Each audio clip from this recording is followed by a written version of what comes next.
गणपति उत्सव की आप सबको बहुत बहुत शुभकामनाएं। और आस्था चैनल ने भी अपनी आस्था की इस यात्रा के धर्म, अध्यात्म और संस्कृति का प्रवाह घर घर तक पहुंचाने के लिए जो आस्था की ओर से पुरुषार्थ किया, उसके भी 25 वर्ष पूर्ण हुए हैं।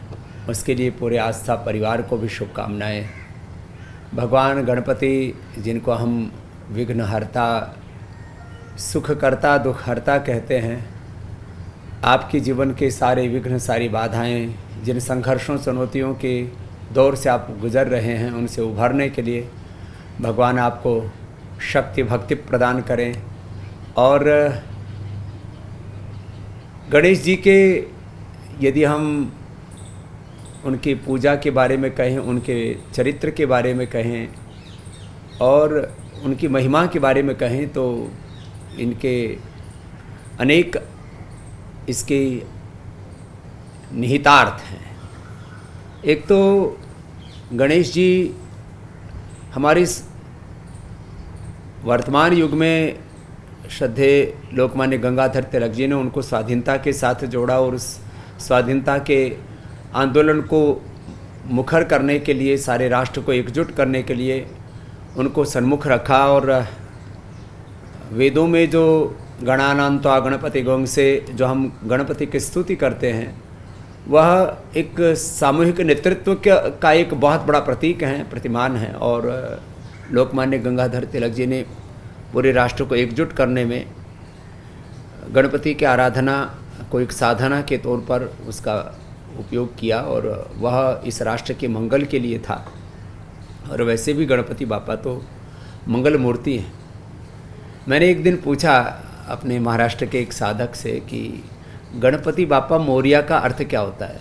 तो एक जो है, गणपति तो गणेश जी को कहते हैं, मोरिया बापा एक बहुत बड़े साधक थे, एक सिद्ध पुरुष थे।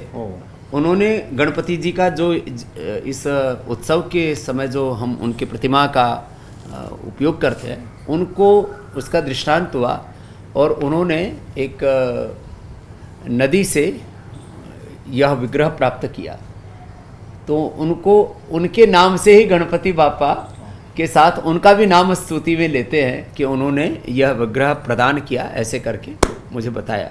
बाकी तो इसके भी बहुत अर्थ हो सकते हैं। भगवान हम प्रतीक के रूप में, अब कुछ लोग जो भारतीय सनातन परंपराओं को ठीक से नहीं जानते, कुछ कहते हैं कि हमारे यहाँ पर बहुत एडवांस सर्जरी थी और मनुष्य के ऊपर हाथी का हमने जो है वो सिर लगा दिया, ऐसी बातें कहते हैं। लेकिन ये बात तर्कसंगत सी नहीं लगती है कि मनुष्य के सिर के धड़ के ऊपर हाथी का सिर लगा देना, यह कोई मेडिकल साइंस का कोई चमत्कार जैसी घटना नहीं हो सकती, क्योंकि मनुष्य के भार की एक सीमा है। और उस पर हाथी का सिर लगाने का मतलब फिर उसके तो बहुत अलग अर्थ हो जाएंगे कि फिर उसमें जो है हम तो इनको बुद्धि का देवता कहते हैं, तो उसमें यदि जो है हाथी की बुद्धि होगी, हाथी को भी हम बुद्धिमान मानते हैं, लेकिन गणेश जी के साथ में वो संबंध जुड़ता नहीं। इसलिए ये जो आजकल जो बोला जाता है कि ब्रेन ट्रांसप्लांट जो है, वो बात तो उतनी तर्कसंगत नहीं लगती है। लेकिन इसके साथ दूसरे जो पूरा जो गणेश जी का स्वरूप है, उसके कई निहितार्थ हैं। उसमें इनके हमारा मस्तिष्क हमेशा बड़ा होना चाहिए, दृष्टि हमारी सूक्ष्म होनी चाहिए, हमें नेतृत्व में आगे बढ़ना है तो दूर तक क्या घटित हो रहा है उस का बोध हमें होना चाहिए, उसकी सुवास हमें दूर से आ जानी चाहिए। तो वो अलग अलग प्रकार से जो कुछ हमारे जीवन में, जगत में, राष्ट्र में घटित हो रहा है, वह जितना ज़रूरी है उतना ही हमें प्रकट करना चाहिए, धार्मिक दृष्टि से, सामाजिक दृष्टि से, आध्यात्मिक दृष्टि से, लौकिक दृष्टि से, पारमार्थिक दृष्टि से। तो बहुत सारे जो है ऐसे प्रतिमान हो सकते हैं, बहुत सी ऐसी प्रेरणाएं हो सकती है भगवान गणेश जी से जो हम ले सकते हैं। लेकिन एक बात जो हमें ऐसे सिद्ध महापुरुषों के आश्रय से जो अनुभव में आई कि भगवान क्षण मात्र में जैसा चाहें वैसा आकार प्रकार ग्रहण कर सकते हैं, विज्ञान की सीमाओं से परे की बात है। माने हमारी सब जीवों के प्रति, सब पूरे अस्तित्व के प्रति एक बहुत ऊंची निष्ठा होनी चाहिए।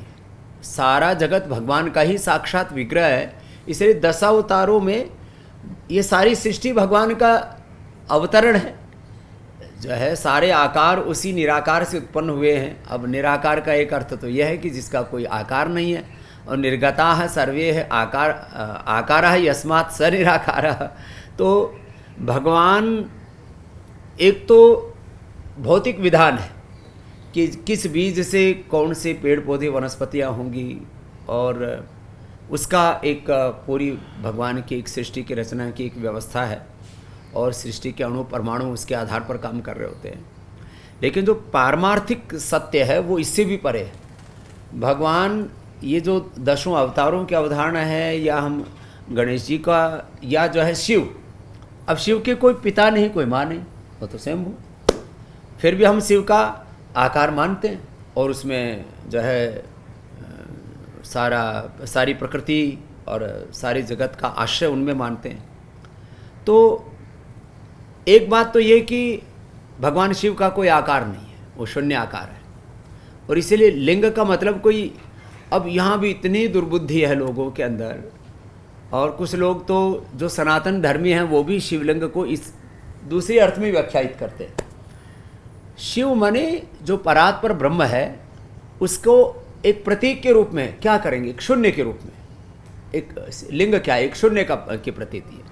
तो यहाँ जैसे स्त्रीलिंग है, पुल्लिंग है, नपुंसक लिंग है, वहाँ लिंग का अर्थ कोई पदार्थ नहीं है, एक प्रतीक है, एक अभिव्यक्ति है, उसकी प्रतीति। उस तरह से भगवान शिव का जैसे लिंग उसका प्रतीक हम एक शून्य को मानते हैं, और भगवान का जो विग्रह है तो भगवान कैसा भी रूप धारण कर सकते हैं। और फिर भगवान से सारी सृष्टि उत्पन्न हुई, इसलिए कार्तिकेय और गणेश जी आदि का हम, और उनका शिव का विवाह आदि का व्याख्यान हम करते हैं। वैसे तो मैंने इसको ऐसा अनुभव किया है कि शिव पार्वती का विग्रह हो, या सीताराम जी का विग्रह हो, लक्ष्मी नारायण जी का विग्रह हो, या राधा कृष्ण का हो, रुक्मणी कृष्ण का हो, या सुभद्रा कृष्ण का हो, जो भी, ये तो सगुण उपासना में हम एक युगल उपासना को हम महिमा देने के लिए उसको कह देते हैं। अब उसका ऐतिहासिक दृष्टि से एक व्यवहारिक अर्थ भी हो सकता है, लेकिन पारमार्थिक दृष्टि से एक परात्पर ब्रह्म है, और उन भगवान का जो ऐश्वर्य है उन्हीं को हम विग्रह के रूप में देखते हैं।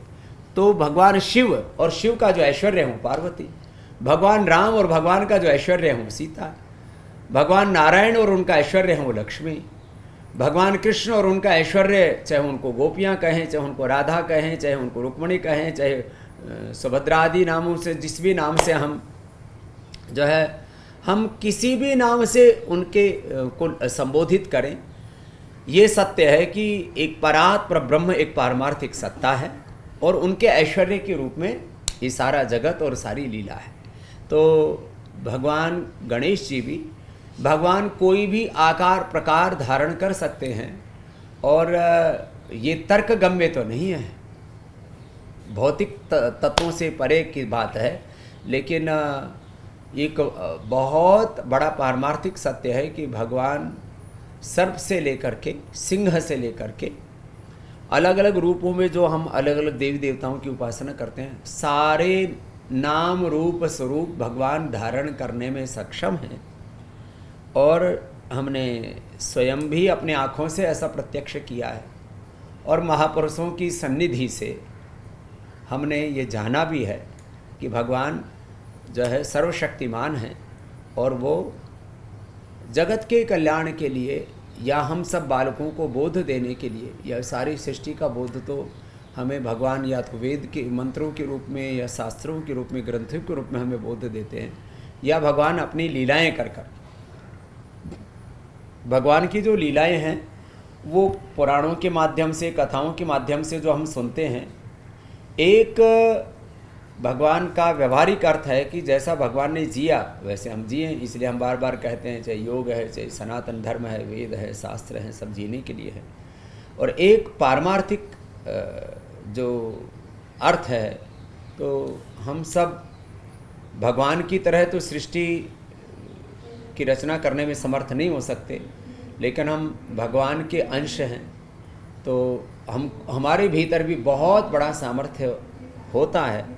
बस एक बात कह कर के मैं एक दिन बोल रहा था, ऐसे ही मन में आया, एक ईश्वरीय प्रेरणा हुई, तो मैंने कहा कि जब हम ईश्वरीय सामर्थ्य का पूर्ण उपयोग करते हैं। वरखेड़ी जी आज हमारे साथ, हमारे श्रद्धेय वरखेड़ी जी, जो हमारे संस्कृत के, सनातन के, हमारी वेद परंपरा के बहुत बड़े गौरव हैं, और हमारे राष्ट्रीय संस्कृत संस्थान जिसका पहले नाम था, अब वो सेंट्रल यूनिवर्सिटी होगी, केंद्रीय संस्कृत विश्वविद्यालय, उसका जो है सेंट्रल संस्कृत यूनिवर्सिटी के वीसी हैं, और हमारे पतंजलि विश्वविद्यालय के वाइस चांसलर, दोनों के बीच में हम जो है आज बैठे हुए हैं, महापुरुषों के बीच में।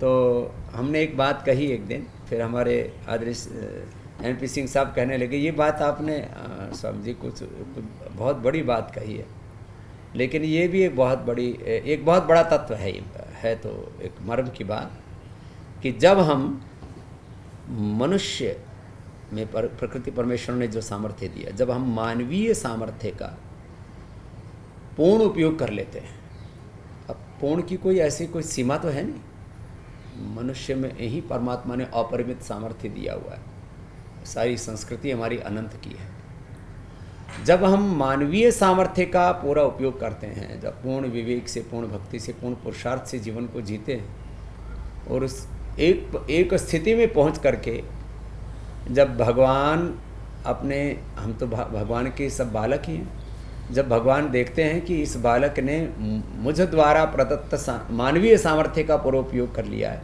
तो भगवान उसको अतीन्द्रिय सामर्थ्य प्रदान करते हैं, जिसको हम रिद्धि, सिद्धि या योग में विभूति कहते हैं।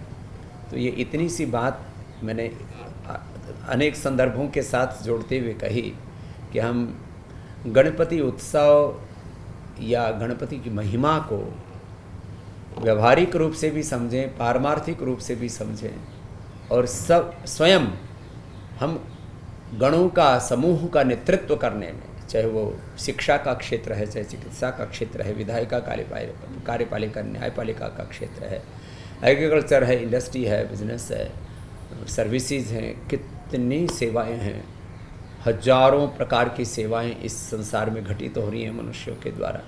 तो हम सब जगह हम गणों का नेतृत्व करने में, हमारे भीतर एक नेतृत्व करने का सामर्थ्य उत्पन्न हो, उसकी भी प्रेरणा लें। और बाकी तो भगवान हम सबका मंगल करने के लिए ही हैं।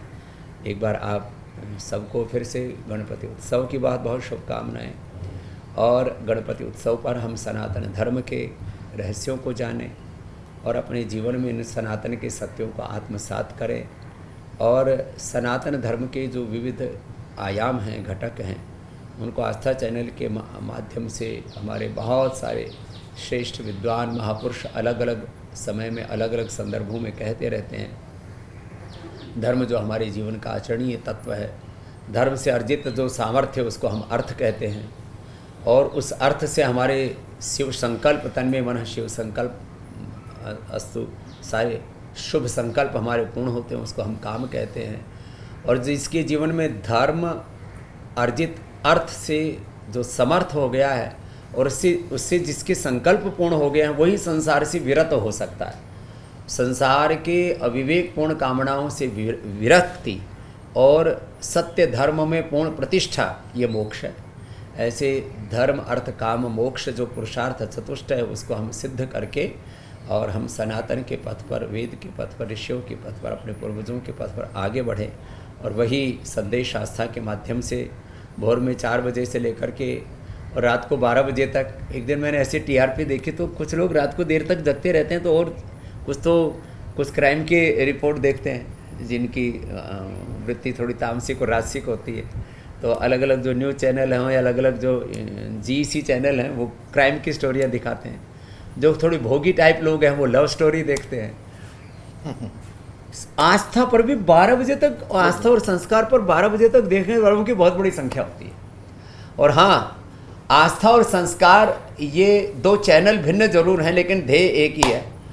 आस्था जीवन का आधार, इनका स्लोगन है, और संस्कार हमारी संस्कृति, हमारी विरासत, उसको आगे बढ़ाने के लिए प्रतिबद्धता के साथ वो भी गहन पुरुषार्थ कर रहे हैं। और लगभग ये साथ साथ ही यात्रा चली। हो सकता है शायद संस्कार थोड़े दिन पहले चालू हो गया था, तो ये बीच बीच में बड़ी उसमें संघर्ष और बड़ी चुनौतियाँ रही। ये चैनल भी चलाना, स्पिरिचुअल चैनलों को इतना सस्टेन करना, वो भी एक बहुत बड़ा चुनौतीपूर्ण उत्तरदायित्व था जिसका निर्वहन किया है आस्था और संस्कार के सारे पुरुषार्थी बालकों ने। उनको भी हमारी शुभकामनाएं। तो आस्था और संस्कार का ये प्रवाह ऐसे ही प्रवाहमान होता रहे, और इसके माध्यम से ये धर्म का प्रवाह निरंतर प्रवाहमान होता रहे। और धर्म माने वो धारणीय तत्व, वो जीवनीय तत्व, जिससे हमारा जीवन सत्य की ओर उन्नयन की ओर प्राप्त होता रहता है। तो हम सत्य के पथ पर सदा ऊर्ध्व आरोहण पाते रहें। इन शुभकामनाओं के साथ आपको गणेशोत्सव की बहुत बहुत शुभकामनाएं। हमारे साथ श्रद्धेय वरखेड़ी जी हैं और पूज्य आचार्य श्री है, तो मैं हमारे आदरणीय श्रद्धेय वरखेड़ी जी से भी कहूँगा वो भी अपनी बात यहाँ पर रखें। परम पूजनीय स्वामी रामदेव जी महाराज के चरणों में प्रणाम करता हूँ, और श्रद्धेय आचार्य जी यहाँ उपस्थित थे, श्री NP सिंह साहब भी उपस्थित हैं। और इस पावन पर्व अवसर पर श्री गणाधिपति, विद्याधिपति और विघ्नाधिपति, इनके उत्सव पर हम सब मिलकर आस्था चैनल के, संस्कार चैनल के सभी प्रेक्षकों को मैं शुभकामनाएं देना चाहता हूं। आज चतुर्थी से आरंभ होकर अनंत चतुर्दशी तक गणपति का उत्सव चला है। हम गणपति एक विद्याधिपति है, गणाधिपति भी है और विघ्नाधिपति भी है। दुष्ट लोगों के लिए विघ्न देने वाला और सज्जनों का विघ्न हरण करने वाला, ऐसी देवता के रूप में गणपति को हम मानते हैं। और सनातन हिंदू धर्म के सभी पर्वों में एक विशेषता होती है।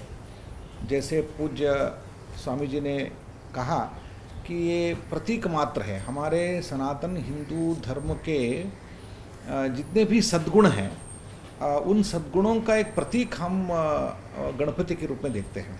उसमें काफ़ी विरोधाभास भी है। मानव का शरीर है, एक गज का मुख है, एक विशाल उदर है, उसके साथ एक सर्प भी है और मूषक भी है। जैसे मूषक जहाँ रहता है वहाँ सर्प नहीं रहता है, जहाँ सर्प रहता है वहाँ मूषक नहीं रहता है। ये सारी विशिष्ट एक आकृति हमारे सनातन हिंदू धर्म के विश्वासों का एक प्रतीक है। इनमें हमें प्रकृति का एक विरोधाभास जो दिखता है, विरोधाभास मात्र है, वास्तविक विरोध नहीं है। इसको समझने के लिए गणपति पर्व एक अवसर है। गणपति जैसे हमने कहा विद्याधिपति है, तो विद्या वेद से आरंभ होता है। चतुर्थी दिन हम चतुर्संख्या का प्रतीक है, तो चत्वारः वेदाः, चार वेद, वहाँ से आरंभ होकर चतुर्दशी विद्या स्थान तक आज चतुर्दशी है। इस तरह के सभी विद्याओं का एक पर्व है। विद्याधिपति गणपति का पर्व विद्याओं का पर्व है। हमें सनातन हिंदू धर्म का यदि संकल्पना हम देखेंगे तो ये बहुत विचित्र है। इसको समझने के लिए काफ़ी तपस्या करनी होगी, उसके लिए श्रद्धा से तपस्या करनी होगी। ऐसा नहीं है कि हम उसको केवल आकृति मात्र से हिंदू धर्म को समझ नहीं सकते हैं। और आकृति के पीछे जो तत्व है, निहितार्थ है, उसको समझने के लिए तपस्या करनी पड़ेगी। ये पर्व हमारे लिए एक अवसर देता है। इसलिए हम चाहते हैं कि सभी श्रद्धापूर्वक इस पर्व को माने, लेकिन अंधविश्वास पर नहीं जाएं। अंधविश्वास बाकी लोगों के लिए है। हिंदू धर्म के श्रद्धालु अंधविश्वासी नहीं होते हैं। इनके मन में बहुत स्पष्ट रूप से तत्वज्ञान होता है और तत्वज्ञान के आधार पर ही हम गणपति का पूजन करते हैं और अनंत चतुर्दशी में आज अनंत का पूजा करते हैं। जैसे हमने कहा आरंभ से आकाश तत्वाभिमानी विश्वंभर रूपी गणपति है। यहाँ गणपति का जो उदर है वो आकाश की प्रतीक है, बड़ा आकाश का एक स्थान है। वो आकाश तत्व जो अनंत तत्व को प्रतीक करता है, तो गणपति का आराधना अनंत तत्व के आराधना के रूप में है। आकाश तत्व को हम, निराकार आकाश को हम देख नहीं सकते, इसलिए उदर के रूप में उसको स्थापित कर दिया है। इसका मतलब हम उदर का पूजन नहीं कर रहे हैं, आकाश तत्व का पूजन कर रहे हैं। आकाश तत्व अनंत तत्व है। सनातन हिंदू धर्म हमेशा पूर्णत्व का, हमेशा अनंतत्व की उपासना की है। कभी भी नाल पे सुखम अस्ति, हाँ, यो वही भूमा तत्सुखम, ये भूमा का प्रतीक है। वो वही भूमा तत्सुखम, इस उपासना करने वाले हिंदू धर्मी आज गणपति का उत्सव हम जो करते हैं, इसमें एक अनेक गूढ़ार्थ तत्व निहित है। परम पूज्य स्वामी जी ने, पूज्य आचार्य जी ने एक बहुत बड़ा अभियान चला है इसके लिए। आज आपकी कृपा से एक स्पिरिचुअल एंटरटेनमेंट जो बोलते हैं हम, चाहिए मनोरंजन चाहिए, लेकिन मनोरंजन इस तरह नहीं चाहिए हमारे सत्वगुणों को पूर्ण नाश करे और हमारे तमोगुणों को विस्तारित करे, ऐसा एंटरटेनमेंट नहीं चाहिए। आज एक स्पिरिचुअल एंटरटेनमेंट अर्थात तो एक आध्यात्मिक मनोरंजन, उसके द्वारा एक तत्वज्ञान भी मिलता है और मनोरंजन भी मिलता है, उसके साथ एक आध्यात्मिक आनंद मिलता है। आध्यात्मिक आनंद के ओर लेके जाने का एक बहुत बड़ा उपक्रम में, अभियान में आपने जो ये आस्था चैनल हमको दिया है, पूरा हिंदू सनातन धर्म के सभी सज्जन आपके प्रति आभार व्यक्त करते हैं। मैं आज इस बात कहने के लिए मैं संकोच नहीं करता हूँ। पूर्व पूज्य महाराज जी, एक कालखंड ऐसा था, पृथ्वी का नाश जब हो रहा था, इंद्र ने दधीची महर्षि के पास जाकर अस्थि का वरदान लिया। दधीची महर्षि ने अपने अस्थि को दे दिया, देखो ये अस्थि को दे दो, इस अस्थि के द्वारा वज्र निर्माण करो, वज्र के द्वारा आप शत्रु नाश करके पृथ्वी का रक्षा करो, ऐसा दिया। आज के दिन में हमें अस्थि नहीं चाहिए, हमें आस्था चाहिए। हाँ, ये बात। तो महाराज जी ने दधीची महर्षि के रूप में हमें आस्था दिया है। तो आस्था के रूप में अस्थि, एक कालखंड में अस्थि चाहिए, आज आस्था चाहिए। आस्था के रूप में हमें जो वज्र मिला है, आस्था के द्वारा एक हमारे अंदर में जो दुर्गुण है, दुर्गुण नाश करने के लिए सज्जनता को और हिंदू धर्म सनातन संस्कार को आगे बढ़ाने के लिए जो आपने वज्र रूप में इन आस्था चैनल को दिया है, मैं मानता हूँ ये आज रजत महोत्सव चल रहा है, मुझे पता चला। और इस संदर्भ में ये आने वाले दिनों में अमृतकाल में, भारत का अमृतकाल खंड में 100 साल जब भारत का स्वतंत्रता का उत्सव चलेगा, उस समय में आस्था चैनल में बहुत विशेष रूप से अंतर्राष्ट्रीय चैनल के रूप में इसका विकास हो। और आस्था वैसे अंतर्राष्ट्रीय चैनल के रूप में विकसित है, करीब 170 देशों में प्रसारण होता है। 170 देशों में। और जब से ये इसका प्रारंभ ही आस्था का गणपति विसर्जन के ही उत्सव के साथ हुआ था, और हर साल जब गणपति विसर्जन होता है तो सबसे ज़्यादा लोग आस्था और संस्कार चैनल ही देखते हैं, कोई न्यूज़ चैनल हो, बाकी चैनल हो। परम पूज्य आचार्य जी जहाँ है, परम पूज्य स्वामी जी जहाँ है, वहाँ ये गौ माता है। इसका मतलब गौ माता हमारे एक श्रद्धा का संकेत है और शांति का संकेत है और पवित्रता का संकेत है। महाराज जी, आज 23 कोटि देवताएं यहाँ उपस्थित हैं हमारे। हाँ। तो हमारे जो अभी प्रार्थना हो रही है चैनल के सामने, हम सब हमारे विश्व कल्याण के लिए जो प्रार्थना कर रहे हैं, उस विश्व कल्याण प्रार्थना में सभी देवता तथास्तु। गणपति बापा मौर्या, गणपति बापा की चारों ओर गैया मैया, ये पहली बार ऐसा दृश्य मनोरम, भगवान गणपति बीच में है, चारों तरफ हमारी गैया मैया घूम रही हैं। और ये अपने आप आई है। और सदैव स्वामी जी के इस तपस्थान पर, तपस्थली पर अभी ये गो भूमि, गो क्षेत्र, गो विचरण, गो का एक सात्विक वातावरण के साथ में आज गणेश भगवान का एक तरह से विसर्जन का दिन है। तो हम इस गणेश चतुर्दशी, जिसको गणेश अनंत चतुर्दशी कहा जाता है। तो भगवान अनंत हैं, गणेश प्रतीक हैं।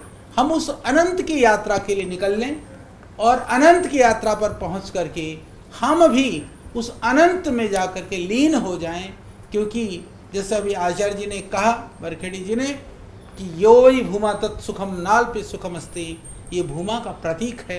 हम पिंड से ब्रह्मांड की यात्रा पर निकले, हमारे विचार, हमारा सोच, हमारी दृष्टि, हमारी भावना उस अखंड के लिए हो, उस अनंत के लिए हो, उस भूमा के लिए हो।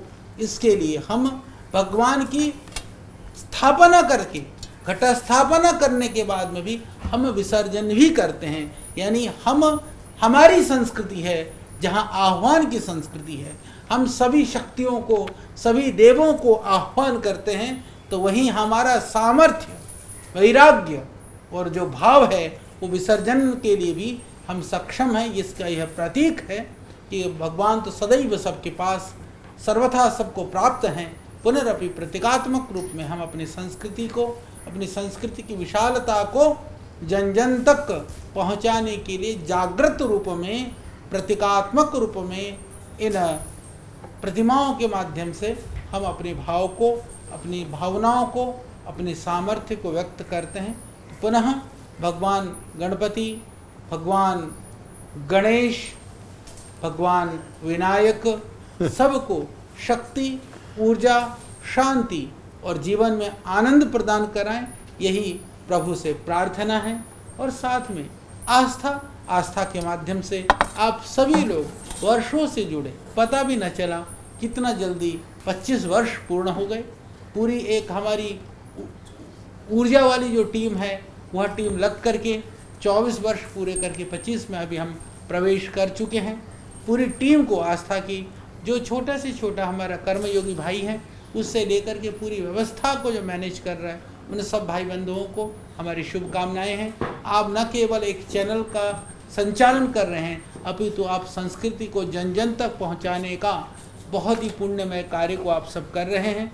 श्रद्धेय स्वामी जी के नेतृत्व में अब ये आस्था, संस्कार, वैदिक, सत्संग, जितने भी आप देखेंगे आध्यात्मिक चैनल हैं, और जो दर्शन, धर्म है, सत्संग है, सभी जितने भी चैनल हैं जो शुभ है, जिसके माध्यम से धर्म, संस्कृति, हमारे आध्यात्मिक रहस्यों के साथ में शास्त्र के गुण ज्ञान को भी जन जन तक पहुंचाने का जो संकल्प लेकर के आगे बढ़ रहे हैं। और हमें इस बात को कहते हुए बड़ी प्रसन्नता भी है कि श्रद्धेय स्वामी जी के आशीर्वाद और पुरुषार्थ से लगभग धार्मिक चैनलों में से 90% लगभग जो सहभागिता है पूरे अपने चैनल समूहों की है, उसके माध्यम से भी, क्योंकि कर्म से भी और शिक्षा से भी, दीक्षा से भी और आधुनिक संसाधनों से भी हमारा यही लक्ष्य है कि पुनः इस धरा पर सनातन संस्कृति की पुनर्स्थापना हो, जिससे मानव जीवन सुखमय हो, मानव के जो जीवन की प्रतिकूलताएं, संघर्ष, दुख, पीड़ा और कष्ट है, उसका नाश हो। इसके लिए हम सब प्रयास भी करें। यह निमित्त और माध्यम है, इस निमित्त को जन जन तक पहुंचाने के लिए जो प्रयास हो रहा है, आप सबकी शुभकामनाओं से ही यह प्रयास निरंतर जारी है, अपने लक्ष्य की ओर अग्रसर है। इसके लिए मैं इन 24 वर्ष पूर्ण होने पर आस्था के हमारे सभी दर्शक भाई बहनों को, सभी महापुरुषों को, सभी विद्वज्जनों को, सभी धर्म और सनातन परंपरा से जुड़े हुए आप सबको भी मैं प्रणाम करता हूँ, वंदन करता हूँ, क्योंकि आपने प्रेम दिया, आपकी भावनाएं हमसे जुड़ी, आपकी संवेदनाएं हमारे साथ रही, इसलिए हम इस यात्रा को यहाँ तक पहुँचा पाएँ। तो पूरी टीम को भी, पूरे दर्शक बंधु भगिनियों को भी, और श्रद्धेय स्वामी जी का आशीर्वाद इस कार्य के लिए निरंतर है। यह चैनल प्रॉफिट के लिए नहीं, अपितु संस्कृति की स्थापना के लिए जिस तरह से श्रद्धेय स्वामी जी की शुभकामनाएं और भावनाएं हैं, तो महाराज जी को भी मैं प्रणाम करता हूँ। आचार्य हमारे पूज्य बहुत वैदिक विद्वान, प्रकांड विद्वान आदरणीय हमारे श्री वरखेड़ी जी यहाँ पर हैं, उनको भी मैं प्रणाम करता हूँ। और हमारे सिंह साहब भी हमारे सम्मुख बैठे हैं, उनको भी, और आप सबको भी। पुनः भगवान गणपति, भगवान गणेश आपके जीवन को करें मंगल, क्योंकि ये मंगल मूर्ति हैं, कल्याणकारक हैं। हम जीवन में प्रवृत्त हों कल्याण के लिए, भगवान तो सदैव हमारे कल्याण के लिए तैयार हैं। ओम शांति। और जो है विसर्जन पर, जैसे मैंने हर बार कहा है कि विसर्जन पर अपने दोषों का विसर्जन भी करें, मात्र प्रतिमा का विसर्जन नहीं। अब इसके जो निहितार्थ हैं वो भी बड़े गूढ़ हैं, लेकिन इसमें विसर्जन में केवल हम प्रतिमा का ही विसर्जन नहीं, हम अपने दोषों का विसर्जन करें। कितने लोग हैं जिनके जीवन में अलग अलग प्रकार की दुर्बलताएं हैं, कोई ना कोई एडिक्शन आ जाता है, नेगेटिव सोचने का, नकारात्मक दृश्यों को देखने का, नकारात्मक सुनने का, बोलने का, खाने पीने का, जीने का। बहुत प्रकार की हमारी ऐसी आदतें हो जाती हैं जिससे हम भी दुखी रहते हैं, अपने परिजन भी दुखी रहते हैं। मैं तो रोज़ कभी 250 कभी 500 भाई बहनों से मिलता हूँ, तो कितनी माताएं तड़पती बिलखती रहते हैं, बाबा जी बेटे को समझाओ, ये बीड़ी ना पिए, सिगरेट ना पिए, शराब ना पिए। अभी एक आज बालक आया, वो जब 2-3-4 महीने पहले आया था तो लेटा हुआ तड़फ रहा था। बोले जी मैं वही हूँ जो 3-4 महीने पहले आपसे चीखता चिल्लाता हुआ लेटा लेटा मिल रहा था। पहले मैंने लीवर ख़राब कर लिया था दारू आदि पी के, अब मैंने अपना लीवर ठीक कर लिया है, जॉन्डिस ठीक कर लिया है, लीवर सिरोसिस ठीक कर लिया है, अब मैं ज़िंदा हो गया। लेकिन हम ऐसे दोषों का विसर्जन करें जो हमारे जीवन में के लिए शुभ नहीं है। और जैसे सब महापुरुषों ने कहा, अब गणपति के जी के तो इतने निहितार्थ हैं, उसमें हम जितना भी कहें उतना ही कम पड़ेगा। और इस पूरे प्रक्रिया को सातत्य से अपने जीवन में आत्मसात करें, कोई एक दिन के लिए नहीं, हर दिन के लिए जो सनातन के तत्व हैं उनको हम आत्मसात करके आगे बढ़ें। एक बात और मैं कहना चाहता हूँ, अभी बोलते बोलते याद आई बात कि 2000 में, वर्ष 2000 में हमने पहले 20 मिनट का कार्यक्रम संस्कार पे शुरू किया था। वो 6:40 से 7 बजे तक आता था। और उस कार्यक्रम को मतलब उस समय ये उद्भव था धार्मिक चैनलों का, न्यूज़ चैनल भी लगभग उसी समय शुरू हुई थी जी। इसी चैनलों के अलावा एक नई प्रक्रिया प्रारंभ हुई थी। पहले लाखों, धीरे धीरे करोड़ों लोगों ने देखना शुरू कर दिया, और उसका परिणाम ये था हजारों की संख्या में पत्र आते थे, और हमें किसी दूसरे माध्यम की ज़रूरत ही नहीं पड़ती थी कि हम कहीं जा रहे हैं तो हमको कहीं टीवी में या अखबार में कहीं बैनर पोस्टर कुछ लगाना पड़े, कहना पड़े। इतने लोग देखते थे आस्था संस्कार कि हम जहाँ जाते थे वहाँ 10, 20, 25, 50 हज़ार, लाख लोग इकट्ठे हो जाते। तो ये संस्कार से यात्रा शुरू हुई, फिर आस्था से, फिर वो 20 मिनट का कार्यक्रम था, फिर सुबह का शिविर लाइव करना शुरू किया पहले आस्था ने, फिर बीच बीच में संस्कार भी करता रहा, फिर हमने एक ही जगह कर दिया उसको। खैर, तो चैनल का भी सही उपयोग करके धर्म संस्कृति को, सनातन को, अपने प्राचीन मूल्यों आदर्शों को कितना आगे बढ़ाया जा सकता है, उसका बहुत बड़ा उदाहरण है आस्था और संस्कार चैनल। तो दोनों ही चैनलों के इस जो है पुण्य पुरुषार्थ को बहुत बहुत प्रणाम। और हमारे साथ आदरणीय श्री सिंह साहब भी हैं, आप भी जो है गणपति विसर्जन के 2 शब्द जो है आप भी बोल दीजिए। मैं सर्वप्रथम परम पूज्य स्वामी जी और श्रद्धेय आचार्य जी के उस पुरुषार्थ को प्रणाम करता हूँ, नमन करता हूँ, जो एक आस्था और संस्कार और जैसे अनेक और धार्मिक और सांस्कृतिक चैनलों के रूप में देश में ही नहीं बल्कि पूरे विश्व में भारत के सनातन धर्म को और उसकी सांस्कृतिक चेतना का संवाहक बना हुआ है। मैं आस्था के सभी कर्मयोगी पुरुषार्थी भाइयों बहनों को प्रणाम करता हूँ और ये विश्वास करता हूँ कि जैसा पूज्य स्वामी जी कह रहे थे कि 24 वर्ष हो गया, इसका अर्थ ये हुआ कि 21वीं सदी के जन्म से ही आस्था का भी जन्म है जब प्रारंभ होता है, और अनंत चतुर्दशी उसके साथ जुड़ करके उसको एक और अधिक आध्यात्मिक आयाम प्रदान करता है। मैं चूँकि आध्यात्मिक और सांस्कृतिक बिंदुओं पर हमारे तीनों श्रद्धेय गण ने प्रस्तुत कर दिया अपने विचार, उसका पृष्ठपेषण नहीं करना चाहता, लेकिन मात्र इतना कहना चाहता हूँ कि गणपति उत्सव हमारे आदिकाल से लेकर आज तक सांस्कृतिक चेतना का प्रतीक रहा है, राष्ट्रीय एकीकरण का प्रतीक रहा है, धार्मिक रूप से पूरे भारत को एक साथ एकात्म भाव लाने का बहुत बड़ा संवाहक रहा है। और स्वामी जी राष्ट्रकूट चालुक्य सातवाहन अगर इतिहास के दृष्टि से देखें तो ये उत्सव को सार्वजनिक रूप से समारोह मनाने की परंपरा हमारी पिछले ही सहस्त्राब्दी में हो गई थी। और छत्रपति शिवाजी महाराज ने राष्ट्रीय एकीकरण के लिए गणेश चतुर्थी समारोह का प्रारंभ किया और 1893 में लोकमान्य तिलक जी ने फिर वर्तमान स्वतंत्रता आंदोलन को ब्रिटिशर्स के खिलाफ जो चला उसके लिए भी पूरे राष्ट्र को एकजुट करने के लिए प्रतीक बनाया। आज हमारी आवश्यकता है कि जैसा पूज्य स्वामी जी का संकल्प है कि हम भारतीय शिक्षा और भारतीय संस्कृति के माध्यम से आप्लावित रहते हुए आधुनिक विज्ञान और सामर्थ्य ग्रहण करें, तो गणपत उसके सबसे बड़े स्वरूप हैं।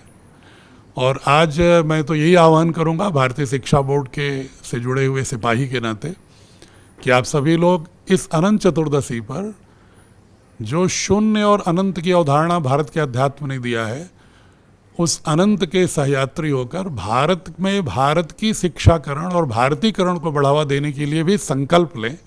ये प्रार्थना करते हुए पुनः सभी को गणपति विसर्जन दिवस और गणपति महोत्सव की बहुत बहुत बधाइयाँ देते हुए, आस्था के लोगों को बहुत बड़ी बधाइयाँ देते हुए और साथ ही ये शुभकामना देते हुए कि यह आंदोलन, यह सांस्कृतिक आंदोलन और अधिक अनंत का सहयात्री हो, पथिक हो, ये कहते हुए अपनी वाणी को पूज्य स्वामी जी को पुनः प्रणाम करते हुए विराम देता हूँ।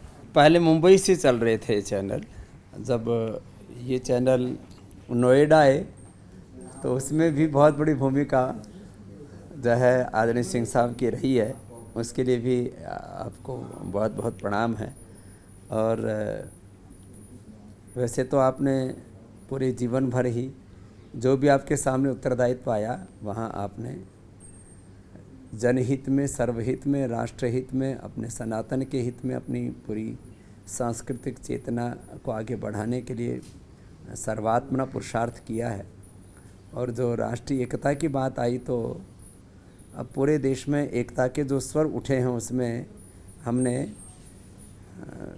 पिछले 2-3 कुंभों में इस बात को लगातार सब महापुरुषों के साथ में बैठ कर के कहा और सब महापुरुषों ने भी एक स्वर से उसका समर्थन किया कि हम एक ईश्वर की संतान हैं, हम एक ही धरती माता की, एक ही भारत माता की, एक ही प्रकृति माता की संतान हैं।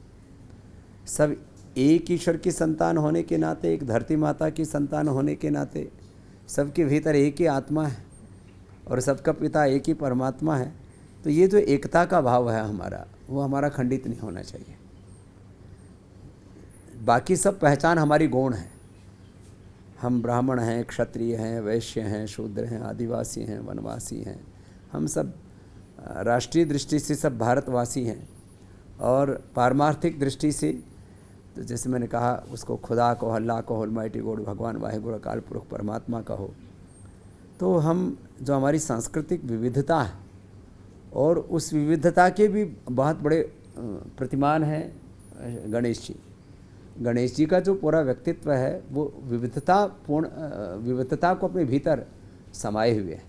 तो हम सब इस बात को अनुभव करें भीतर तक कि हम जातियों के नाम पर आपस में न बटें न बांटें समाज को, न संप्रदाय परंपराओं के नाम पर, न मजहबों के नाम पर। अब ये जो एकत्व, सहअस्तित्व, सामंजस्य और एकता, oneness, coexistence, harmony, brotherhood, unity, इसको हमें जीना है। और मैं तो बार बार कहता ही रहता हूँ, मनुष्य का जो पूरा व्यक्तित्व है उसमें एक ही व्यक्ति में चारों वर्णाश्रम धर्म है। ये कुछ लोग अपना आधिपत्य कहो या अलग अलग प्रकार से अपनी अलग अलग जो है अपनी कुंठाओं को जिंदा रखने के लिए जो अलग अलग जातिवाद का और अलग अलग प्रकार के मजहबी उन्माद का आश्रय लेते हैं, इससे हमें सजग रहने की ज़रूरत है। जो ये मस्तिष्क हमारा, यही ब्राह्मण से मुखमासित भावराजन्य कृत वृतोदस्य द्वैस्य पद्भ्यम शूद्रो अजायत है।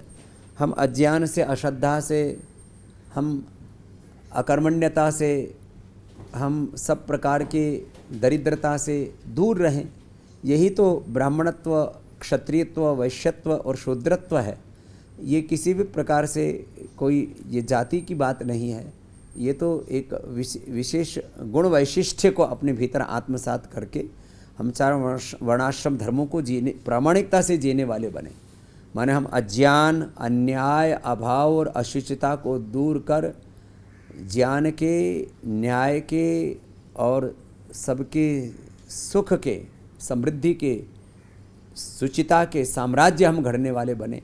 इन्हीं शुभकामनाओं के साथ पुनः बहुत बहुत धन्यवाद। प्रणाम। ओ